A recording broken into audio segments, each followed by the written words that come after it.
Just for the record, my name is David Chartrand. I'm the president of the Manitoba Métis Federation, the national government of the Red River Métis. Today is an unfortunate, sad day for us. As you see behind me, my cabinet is here. We bought our elected cabinet from Manitoba. Our jurisdiction of representation is also nationwide. Our citizens come from all across Manitoba, in the Saskatchewan, British Columbia, Alberta, United States, Northwest Territories, and abroad. Tomorrow, a summit is taking place with the Prime Minister, and the Prime Minister has made a decision of who they're inviting to this meeting. It brings me sad pleasure on behalf of my people to state that we will not be attending that summit. We will make it very clear to Canada and to Canadians, we will stand with you, we will fight with you, we will prevent any attempts of Mr. Trump, Donald Trump, to try to make Canada the 51st state. We know he's going to attack the economy. That's his method of this war that's taking place. It's not going to be by guns, it's not going to be by cannons, nor more planes.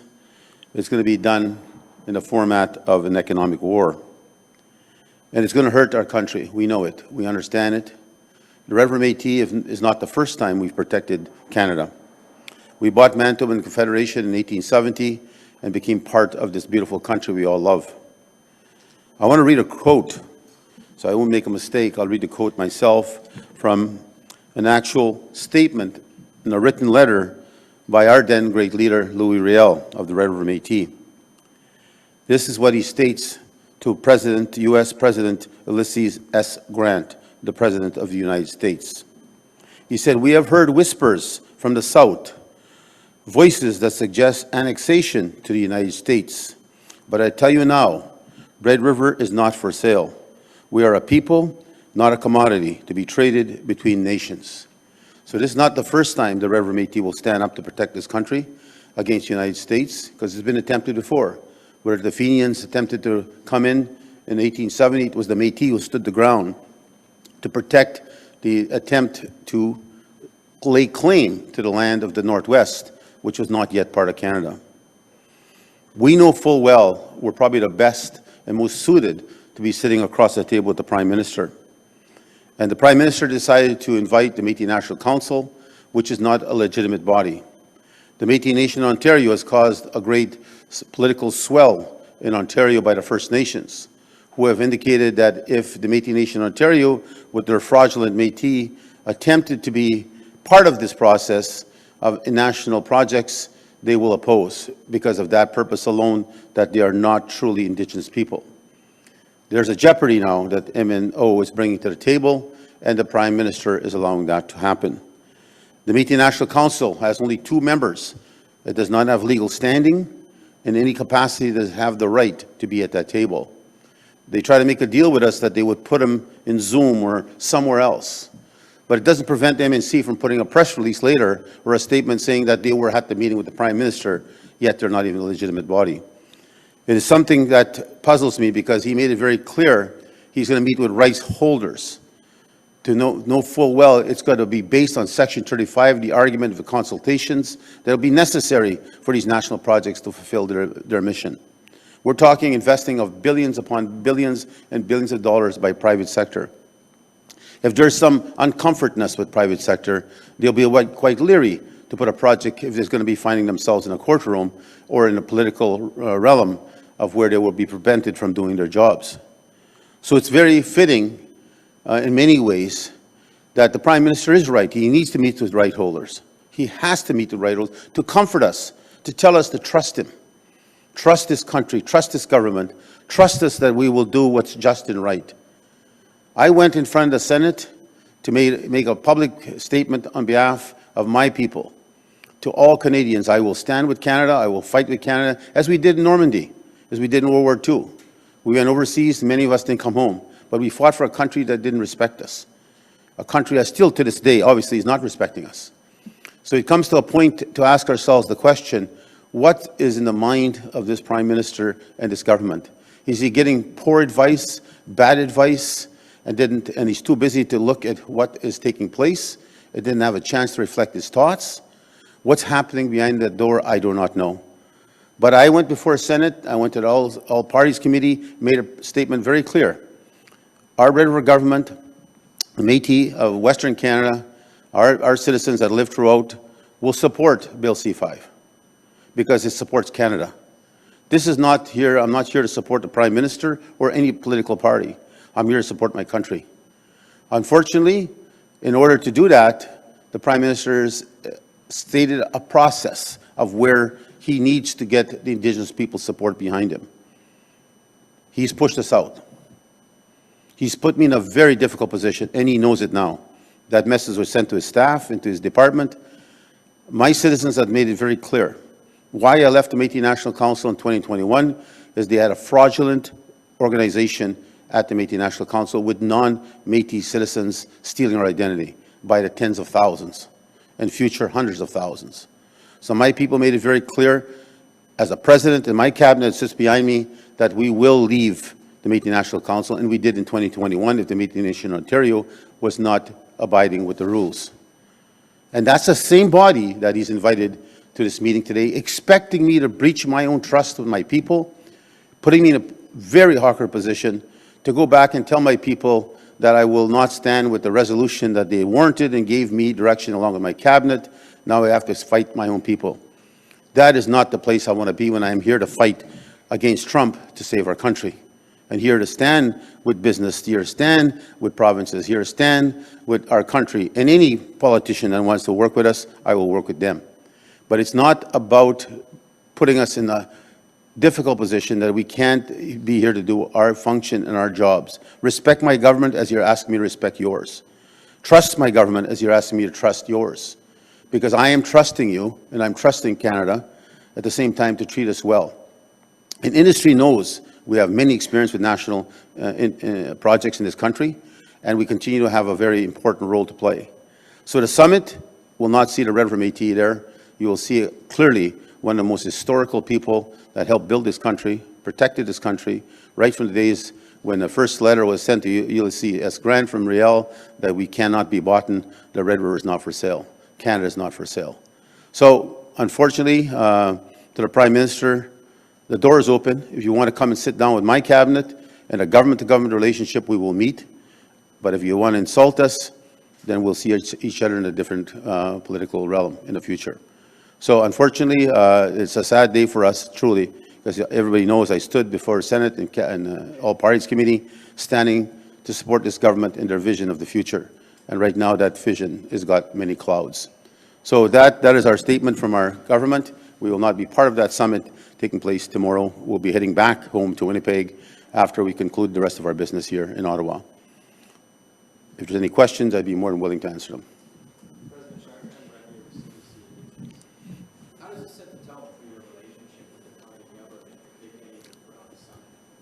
Well, the tone obviously is a dangerous thing.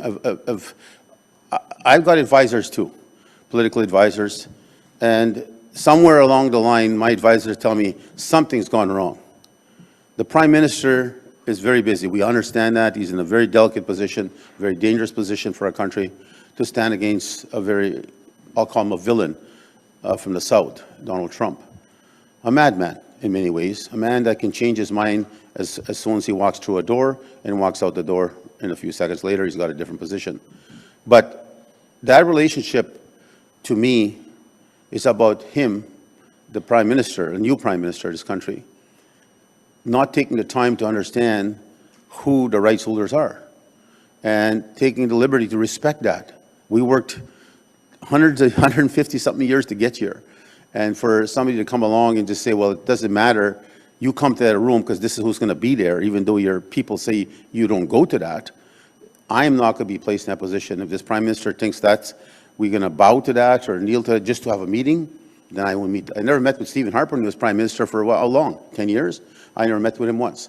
So from my perspective, I hope the future will move forward. We pay taxes by the billions of dollars as a people. At the end of the day, we want to make sure our taxes are being returned to us. And we'll sit down with the government on other business relations. But I will sit down with industry. I will sit down to ensure that we have a relationship and we support industry and we support Canada. And I will not back away from supporting my country. Would you consider withdrawing support for C5 as a result of this if it doesn't get exactly what? No, because we're not here to support the Prime Minister. I'm not here to support Carney. I'm not here to support the Liberal government. I'm here to support my country, Canada. I will stand with Bill 5 to the end. I think it makes good sense. I think we have a threat in our hands. I think there's a serious threat that people should take seriously. If our economy is crashing to a position that we do not yet see, and if it heads to that, it could head to a recession. And people have to do some reflection and go back in history and see what a recession can do. We know as Indigenous people how hard a recession will hit us. And we know how hard it hit families and put people at risk. And so this country knows that if we go into that pathway, we better come together. I don't care what political stripe you are. I don't care what Indigenous group you are. But at the end of the day, our Red River government will stand with Canada. Whether he's there as the Prime Minister or a new Prime Minister, we will stand with our country. Professor, you from APTN National, we haven't got much information about this change against everybody else. But some thought it might be in Winnipeg, as well as speculation, just that because the homeland of the Red River community, and of course the numbers of sheer numbers of Métis people living in the prairie provinces. But did having this meeting in Ottawa or moving it, that's maybe set the tone? Well, yes, it would be great if it would have been in our traditional territory, in our homelands. But we also know what this Prime Minister and the country of Canada as a whole is going through. So that's again, we're outlining our clear support. We understand the attempts of the shifting mentality of the Prime Minister, the President of the United States, and he's unpredictable. So we understand that the government, the ministers are all intertwined and walking on eggshells probably right now, not knowing where Trump's going next. And so we understand that. So we could say, okay, we'll come to you. We'll bring our entire cabinet to you. My entire elected cabinet, duly elected in this country, is here to sit down with the Prime Minister, talk business, and talk how do we work together for what this threat is all about. Because it is a serious threat, and we should not take it lightly. So we do not take it lightly. It would have been great to see him in the Red River so we can showcase our history with him, because I'm sure he doesn't know us that well. He's been a banker in England and here. And one of the things I stated to my colleagues in closed setting was that as the bank, being the head of the Bank of Canada, head of Bank of England, would he have had a meeting with a fake bank? Of course not. You're the Prime Minister of Canada now. Don't have a meeting with a fake group of people, because it's not right. You wouldn't do it as a businessman. Don't do it as a Prime Minister. The other question I had is, of course, Bill C-53 was withdrawn just before last year. It seemed that after many meetings that finally the government sort of got that this bill was not going to work and they withdrew it. So there was some level of understanding there from a lot of pressure from your organization, also First Nations, who were dead set against that piece of legislation. Do you get a feeling that the Prime Minister and his advisors really haven't maybe done the research on this or done enough consultation? Or you mentioned sort of maybe a bit of a disconnect, but what's happened here? Because clearly it seems there's some sort of disconnect between what happened in the final days of the Trudeau government and where we are now. There clearly is a disconnect. That's obviously with the Prime Minister. Or is that the new mentality? I don't know. That's my point. I do not know this Prime Minister well enough to express my trust in, fully trusting in position in there. But something, either he is not seeing his own statement, I'm going to meet with rights holders. That's his number one promise to Indigenous people. And then he brings non-rights holders to the meeting.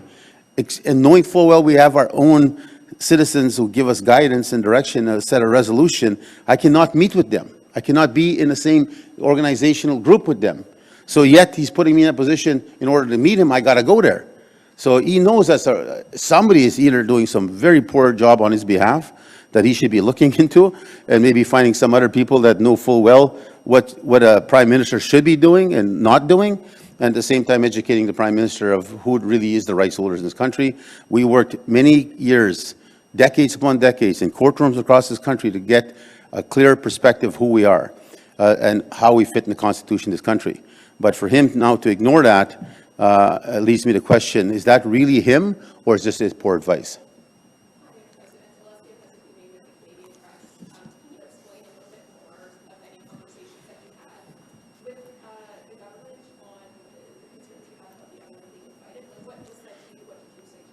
Well, these discussions have been going on now for quite a number of days, back and forth from different departments, whether it's, there's ministers coming for sure today at 2:45. We have Minister Aldi coming in as the Minister of Crown Relations. And we have 6 o'clock meeting with Minister Galmandi from Indigenous Services Canada to talk about probably other business. But in regards, because I don't want you to leave here and find out they're telling you we're having a meeting with him. That's not, we've been not told what this meeting's all about. We're expecting it's issues that we believe are priority for our government, and that's what the discussion will be on. But from our perspective, our staff have continuously educated the staff that he has. There's some of them are new, and trying to educate them. And as asked earlier by APTN, the question really boils down, did he get some very poor advice here? And somebody didn't do the research. The Ontario First Nations have said clearly, if there's a national project coming through our territory, and the Métis Nation of Ontario is going to be part of this, we will fight against that national project. We still support Canada, we support Bill 5, but we will fight that project if Ontario's fake Métis of Ontario are part of this. So when you look at it from that standpoint, there's some serious political stuff that can really unravel and cause great potential distance with the goal of what Bill 5 is all about. So I think the Prime Minister has either got some very poor advice or he made a very poor decision.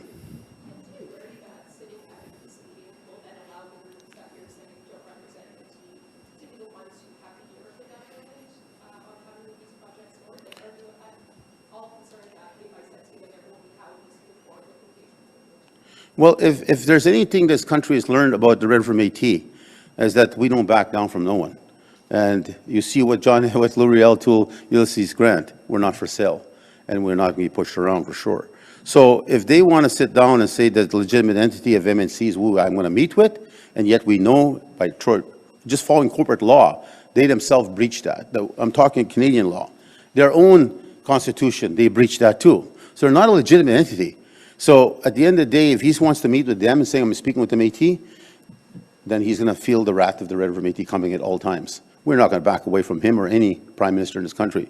So from our position, we know where we stand. We have a legal standing in the Supreme Court of this country, and we also have a legal standing by the protection of the Constitution of Canada. So if he wants to go against all of that, welcome.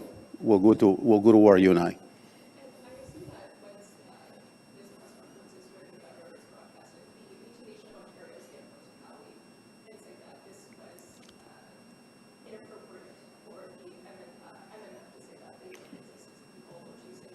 Well, you got to remember what the Supreme Court ruled on that. Just they talked about a little dot in the map, and it's Pauli. They didn't talk of Ontario and all of the west, the east being Métis.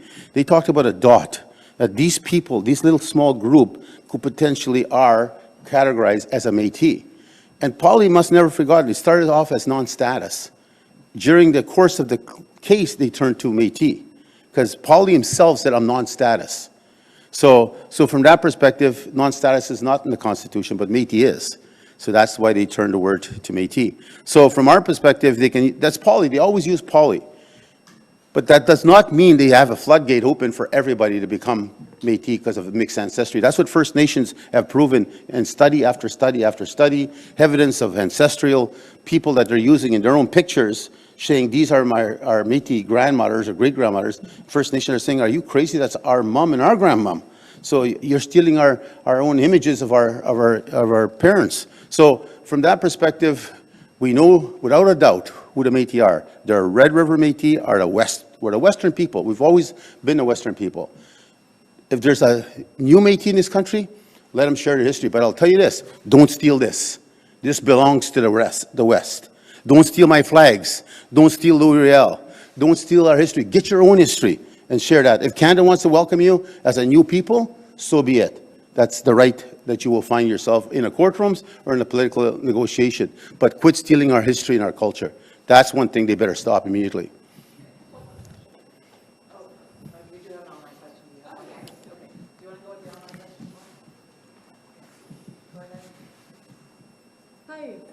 I hope you can hear me okay. My name is Natasha Belowski. I'm a reporter at Canada's National Observer. I was just wondering if you could tell us a bit more about the reaction that you got from the PMO when you made your stance, that you were not going to attend the summit tomorrow. Well, in fact, thank you for the question. You're hearing it first before him. He's getting our message today, right after my press conference, that we will not be going to the summit. His staff were meeting with us on a continuous basis, and we kept on educating why we can't be at that same room. And even if you move, we indicated MNC into a Zoom situation, I seen the agenda, they're having a meeting here at the Métis National Council ready for the summit. So those press releases are going to go out from them, indicating they met with the Prime Minister. MMF was also there, and that story now, I have to go back to hundreds of thousands of Métis people to educate them that's not true, that we did not be a partner to that. So the Prime Minister put me in a very difficult position, and I hope he's learned something from this ordeal, because it's not the way to approach rights-bearing people who you're asking to trust, who you're asking to be supportive of your strategy, and at the same time then putting me in a situation where I will put it in a mild way, backstabbing me on who I should be representing and who I should not be representing. So that puts me in a very difficult position, and it's unfortunate the Prime Minister decided, or his staff have convinced them to go that route.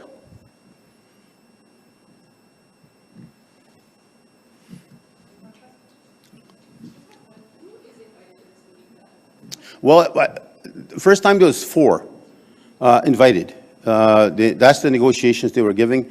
There was the Métis Nation of Alberta, which clearly has a role and mandate to be there. They have the Métis Nation of Saskatchewan, which has a role and mandate to be there. Then they had the Métis Nation of Ontario invited at the same time, along with us as rights holders, which Ontario has made clear they're not Métis citizens, as we know in the Constitution of this country. So from that perspective, we find ourselves in a position where we said we can't go there if Ontario is in that room. First of all, Ontario sued the Manitoba Federation of vendetta, which we will win the court case. We spent millions on this case. And Canada continued to allow it to spend money they had only 2 people paying for lawyers to sue us. So there's other matters that are happening there that we're waiting for the conclusion of that decision. And I guarantee you, in front, I know confidently very well, we will win that case. In fact, during cross-examination, the Métis Nation of Ontario, Métis Nation of Alberta, which is part of MNC, stated they filed the case, but they had no evidence. So they made a big outcry. Media printed it all over Canada that the MMF and others had taken maybe over $30 million, which we'd never touch a dime. So from that perspective, it was unfortunate. They had a political vendetta, and they used the MNC as a tool. And they used MNC federal funding to sue us. And it cost us millions to protect ourselves and protect our integrity and our name. So that decision will come down, I hope, by September, end of September. I'm waiting for the judge on that matter. So ask yourself, how do you file a case if you have no evidence? Yet they did. Ashton's never had a follow-up question. Okay. Go ahead, Ashton. Hi, thank you. Yeah, just a quick follow-up. So at this stage, is there anything that the Prime Minister or his staff could do that would change your decision about attending the summit, or has that ship sort of sailed? Well, that ship is gone. There's no way I'm going to, again, go with the Métis National Council at that table, Métis Nation of Ontario. I will definitely sit down with respect to Métis Nation of Alberta, Métis Nation of Saskatchewan, and the Northwest Territories. Definitely, I'll respect in the Métis settlements. I'll respect that from Alberta. But there's also an opportunity for the Prime Minister. How many steps does it take for him to walk from his office to here at the Chateau? We have my entire cabinet here. I'll sit here. I don't need a full day. I probably need only an hour with him. And we could tell him our position and where we stand and why we will work together with him and his government and his country. Why we stand. Even without him, I will fight to protect Canada. I don't care who the Prime Minister is, in my view. I love this country. I will fight with everything I got to protect this country. I'll do everything I have to help Canada and help business. To stand up for disallowing this madman who believes he can make us into a 51st state through an economic war. So, and it's going to hurt, trust me. I hope Canadians understand this. If he does get his way, and he still has a long time before midterm elections, he could do a lot of damage, and a lot of people could be unemployed that own homes, as family, as daycares, bills to pay. There could be disaster in this country, and we need to stand up together right now. And by the way Prime Minister Carney has led this particular discussion about trust and respect, that's the wrong approach already. Okay, thank you very much, everybody. Thank you for coming.